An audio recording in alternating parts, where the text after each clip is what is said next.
Hello বন্ধুরা, good morning. কেমন আছো তোমরা সবাই? আশা করি তোমরা সবাই খুব ভালো আছো। আমিও খুব ভালো আছি। মিতুস ব্লগে তোমাদের সবাইকে অনেক স্বাগত, অনেক ভালোবাসা। তো আজকে একটা মিনি ব্লগ নিয়ে আবার তোমাদের সামনে হাজির হয়েছি।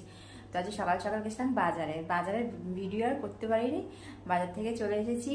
আজকে নিয়ে এসেছি লোটে মাছ আর কলমি শাক, কুমড়ো আর বিট। আজকে আমাদের রান্না হচ্ছে।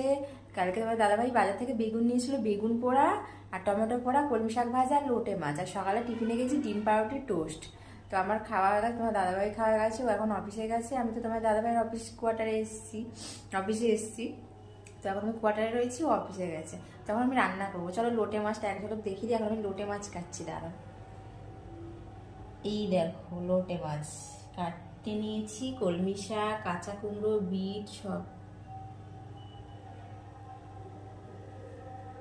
বিটটা কাঁচা কুমড়োটা ভাতে খাবো, খুব ভালো লাগে, টেস্টি লাগে।